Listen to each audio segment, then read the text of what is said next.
que tiene el esfuerzo que se está haciendo de acercar un simulador de una máquina de flujo laminar y otros procesos que serán en horas de la tarde, entre esos empaque de sólidos, empaque de líquidos y una preparación magistral, es porque conocemos que la mayor deficiencia que tiene la formación en estos momentos es precisamente la falta de espacios para este tipo de actividades. Esta es una presentación de la doctora Cascavita, que ha estudiado bastante el tema del sistema de distribución en dosis unitarias.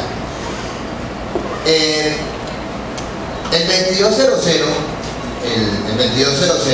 del 2005 realmente parte la idea que se tenía de farmacia y la potencia hacia un servicio farmacéutico, hacia un servicio de salud.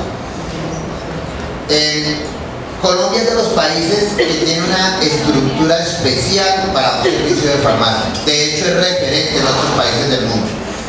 Hace 15 días estuvimos en Cúcuta y venía Daniel Sabater de España, Aldo Álvarez de Perú y Carlos Llanes de Venezuela.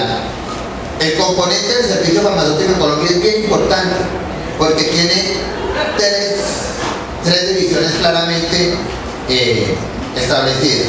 Uno, que es el químico farmacéutico como componente científico de un servicio. El otro, que es el regente de farmacia como componente operativo y administrativo, y el auxiliar de farmacia.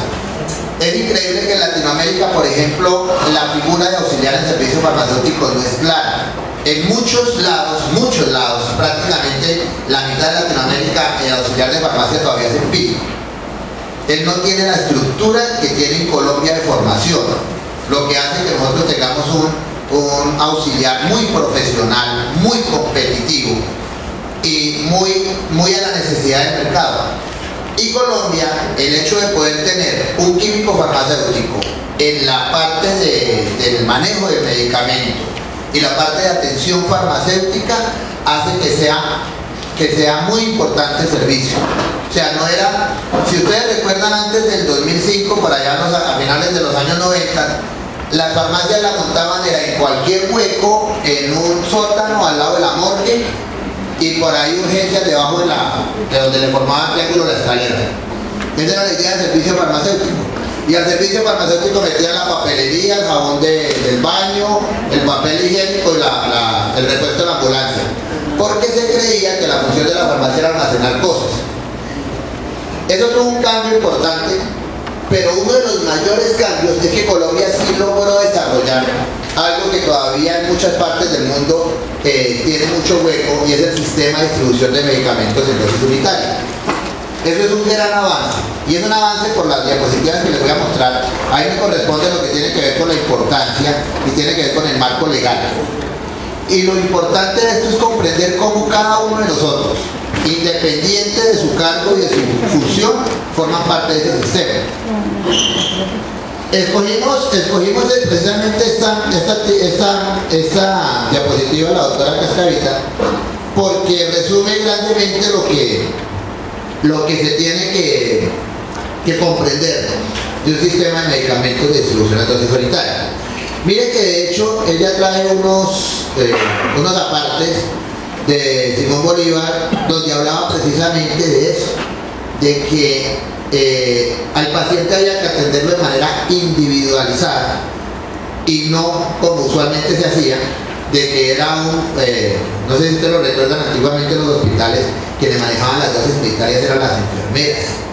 Entonces el servicio despachaba el frasco de acetaminofén y con ese mismo frasquito tenía que servir para pediatría, para urgencia, y si algo quedaba, entonces de pronto volvía el cuchillo. Y esa era la idea de dosificación. La enfermera era como la que manejaba eso. Sin embargo, miren por aquí, el artículo 2 de un decreto libertador dice: despachar por sí misma y con asistencia de los practicantes de farmacia los recetarios de medicina y cirugía, cada artículo en vaso sellado y de un tamaño correspondiente a la cantidad de medicamento, con su papeleta que especifique la medicina que es. Ya hablábamos de distribución en dosis unitarias. ¿Por qué es importante eso? Precisamente porque lo que busca es la seguridad del paciente. Colombia ya ingresó en ese tema desde farmacia de hablar de seguridad del paciente. Antiguamente como que la responsabilidad era colocar el medicamento en el piso y hasta ahí llegaba la responsabilidad de la farmacia. Y se suponía que todos los errores eran responsabilidad o del médico o responsabilidad de la enfermera. Pero parecería que farmacia fuera solamente alcanzarrastros. Se limitaba a alcanzar las dosis de medicamentos y para de contar. Entonces, luego de muchos análisis comenzaron a encontrar y a detectar esos errores de medicación. Primero, un error de medicación es algo que se puede evitar. Si hay algo bien riesgoso dentro del sistema de salud es el manejo de medicamentos. De hecho, la función principal del servicio farmacéutico es garantizar el uso adecuado del medicamento. No el uso racional, porque el uso racional es un tema que va desde el diagnóstico hasta la prescripción. Farmacia lo que habla es del uso adecuado. Y el cómo garantizar el uso adecuado tiene que ver precisamente esto, en evitar errores de medicación. Miren los errores de medicación que pueden ocurrir y en los cuales todos tenemos una responsabilidad. Primero, los errores que vienen desde la prescripción, de los cuales ustedes sufren la gran mayoría: la letra ilegible, la información inadecuada. Los otros, la omisión tanto de lo que se entrega como de lo que no se prescribe. El tiempo incorrecto de administración, que tiene mucho también que ver cómo nuestro sistema de salud recarga la actividad de la enfermera, y entonces la enfermera termina no solamente dependiendo de todo el proceso asistencial, sino también el proceso administrativo. Se supone que tiene que haber una enfermera por cada tantas camas de pacientes. Sin embargo, si uno visita un hospital del Estado, en estos momentos las enfermeras tienen cualquier cantidad de camas a su cargo.